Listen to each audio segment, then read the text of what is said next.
नमस्कार दोस्तों, स्वागत आपका अपने न्यूज चैनल में। तो चलिए बात करते हैं देश व दुनिया की तमाम बड़ी खबरों के बारे में। लेकिन उससे पहले हम आपके लिए डेली लेटेस्ट न्यूज लेकर आते हैं, इसलिए आप चैनल को सब्सक्राइब कर दे, वीडियो को लाइक कर दे और बेल नोटिफिकेशन ऑन कर दे और अपने दोस्तों के साथ भी शेयर कर दे ताकि वो भी रह सके एकदम अपडेटेड। आईडीएफ ने किया अल शिफा अस्पताल का पर्दाफाश, मस्जिद में हथियारों के जखीरे के बीच मिली रॉकेट लैब। इजराइल और हमास के बीच चल रही जंग के 46वें दिन आईडीएफ ने अपनी रणनीति में बड़ा बदलाव किया। इजरायली सेना ने हमास के खिलाफ दूसरे चरण का युद्ध शुरू कर दिया है। इसमें इजराइल के निशाने पर हमास की सुरंग है। इजरायली सेना के टैंक और युद्ध लड़ रहे उसके इंजीनियर ढूंढ कर हमास की सुरंगों को तबाह कर रहे हैं। हमास जहां ये सवाल उठाकर अपनी ताकत दिखा रहा है कि 46 दिन हो गए लेकिन इजराइल गाजा पर कब्जा नहीं कर सका, वो अपनी सुरंग के दम पर ही अब तक ये युद्ध में टिका है। इधर इजराइल सेना ने एक बड़ा दावा किया है कि आईडीएफ की 36वीं डिवीजन ने वीडियो जारी कर बताया कि हमास ने गाजा में स्कूल और अस्पतालों के साथ मस्जिद तक को भी नहीं बख्शा है। एक मस्जिद के भीतर से भारी संख्या में हथियार मिले हैं। ये मस्जिद गाजा सिटी के पड़ोस में जिटोन इलाके में मिली है। यहाँ इजरायली सेना को एक ब्लास्ट प्रूफ दरवाजा मिला था, उसे उड़ाकर सेना अंदर दाखिल हुई तो वहाँ एक रॉकेट लैब भी मिली। उसमें रॉकेट बनाने के साजो सामान और बोर्ड पर रॉकेट की डिजाइन बनी हुई थी। क्या मोदी के लिए मूर्खों के सरदार का जवाब है राहुल का पनौती, तीखी हुई चुनावी जंग। पीएम मोदी ने बैतूल में एक जनसभा को संबोधित करते हुए कांग्रेस पर जमकर निशाना साधा। तो उन्होंने राहुल के मेड इन चाइना फोन वाले बयान पर कहा था कि अरे मूर्खों के सरदार, किस दुनिया में रहते हो। इसके बाद राहुल गांधी ने भी कल पीएम मोदी पर निशाना साधा। राहुल ने कहा कि अच्छा भला हमारे लड़के वर्ल्ड कप जीत जाते, लेकिन पनौती ने हरवा दिया। यहाँ उनका निशाना पीएम मोदी पर था। 25 सीटों पर मायावती ने बिगाड़ा था राजस्थान का सियासी गणित, क्या फिर उसी राह पर है बसपा।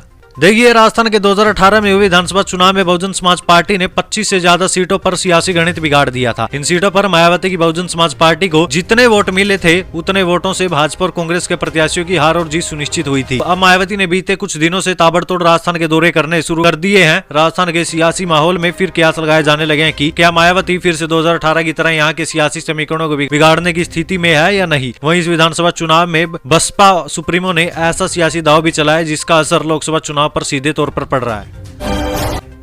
अगले साल भारत में टेस्ला की हो सकती है एंट्री, इलेक्ट्रिक कारों के लिए डील फाइनल स्टेज पर रिपोर्ट। देखिए, इलेक्ट्रिक व्हीकल यानी ईवी बनाने वाली इलोन मस्क की कंपनी टेस्ला INC की अगले साल भारत में एंट्री हो सकती है। भारत के साथ टेस्ला की मैन्युफैक्चरिंग फैक्ट्री कॉन्ट्रैक्ट की डील आखिरी फेज में है। ब्लूमबर्ग ने अपनी एक रिपोर्ट में इसकी जानकारी दी है। इस समझौते के बाद टेस्ला अगले साल से भारत में इलेक्ट्रिक कार मैन्युफैक्चरिंग के लिए फैक्ट्री लगा सकेगा।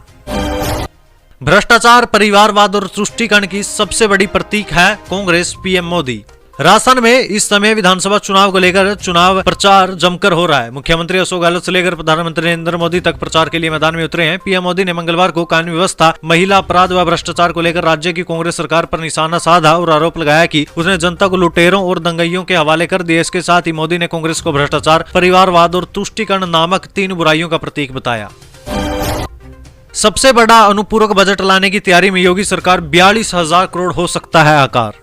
विकास कार्यों की गति बरकरार रखने के लिए यूपी की योगी सरकार इस बार सबसे बड़ा अनुपूरक बजट लाने की तैयारी में है। जी हां, ये बजट 42,000 करोड़ रुपए तक का हो सकता है, जो कि पिछले बजट 33,768 करोड़ रुपए की तुलना में करीब 8500 करोड़ यानी कि 8,500 करोड़ रुपए से ज्यादा होगा। पिछले अनुपूरक बजट में पूंजीगत व्यय के लिए लगभग 20,000 करोड़ और राजस्व लेखा के लिए करीब 13,756 करोड़ रुपए का प्रावधान किया गया था। इस बार इसमें 25% तक की वृद्धि हो सकती है।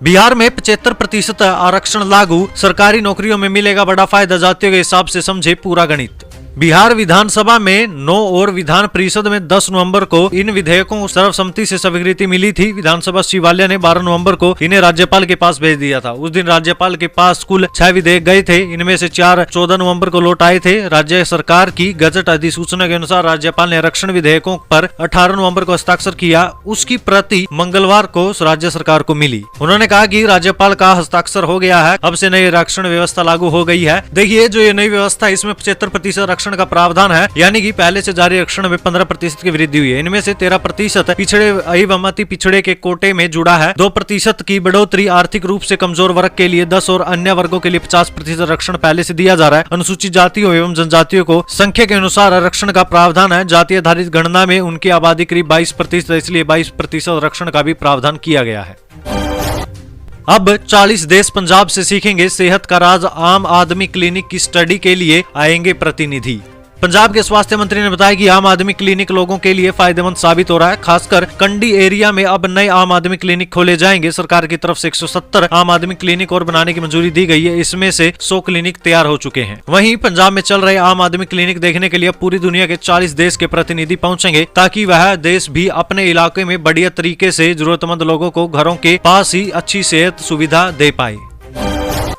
डीप फेक पर भारत में पूरी तरह से लगेगी लगाम। 24 नवंबर को आ सकता है नया कानून।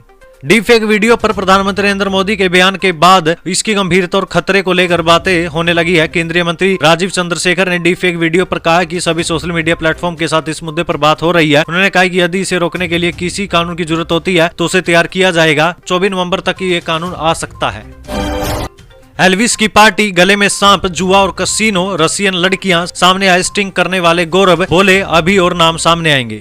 5 से 6 महीने पहले गुरुग्राम के बादशाहपुर में इन लोगों ने एक शूट किया था। इसमें ये 20 सांप लेकर आए थे। वहाँ big boss winner Elvis Yadav था, सिंगर राहुल यादव उर्फ फाजिलपुरिया था और कई यूट्यूबर भी थे। वीडियो में ये लोग गले में सांप डालकर खड़े हैं। एल्विस यादव खुलेआम बोल रहा है कि यहाँ जुआ चल रहा है, कसिनो की मशीन रखी है, नोट रखे हैं, रशियन लड़कियां बुला रखी है। हमें एक इन्फॉर्मेटिव टिप दी थी कि ये लोग बड़े पैमाने पर सांपों और उनके जहर की तस्करी करते हैं। गौरव गुप्ता ये बताते हुए लगातार आसपास देखते रहते हैं। ये वही गौरव है जिन्होंने रेव पार्टी में स्नेक वैनम सप्लाई होने का खुलासा किया था। गौरव पीपल्स फोरम एनिमल यानी पीएफए से जुड़े हैं। यूट्यूबर एल्विस यादव का नाम आते ही ये मामला हाई प्रोफाइल हो गया। राजस्थान कांग्रेस का घोषणा पत्र, 10 लाख युवाओं को नई नौकरियां, जातिगत जनगणना होगी, व्यापारियों को 5 लाख तक बिना ब्याज के कर्ज।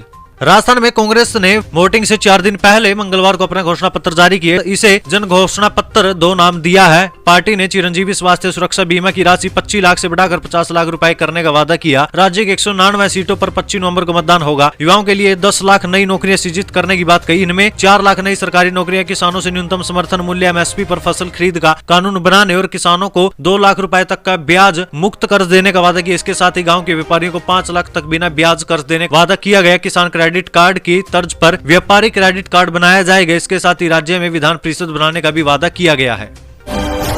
राजस्थान इलेक्शन, नड्डा बोले कांग्रेस ने हिंदू मुस्लिम में लड़ाई करवाने का काम किया। कांग्रेस प्रत्याशी पर आचार संहिता के उल्लंघन का मामला दर्ज।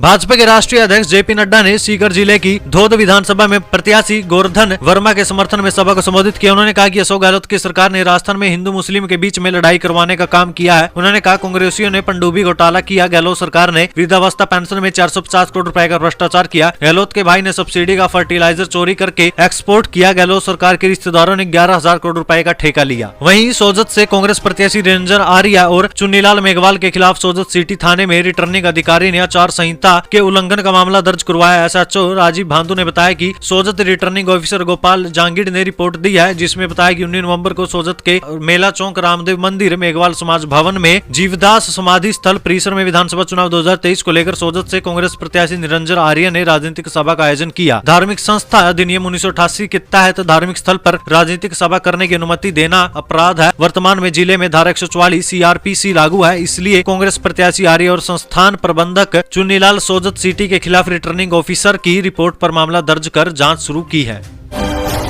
हरियाणा सीएम ने किया एससी की टिप्पणी का स्वागत, बोले पराली जलाने का दोषी कौन, ये स्पष्ट हुआ, हमसे सीख ले पंजाब सरकार।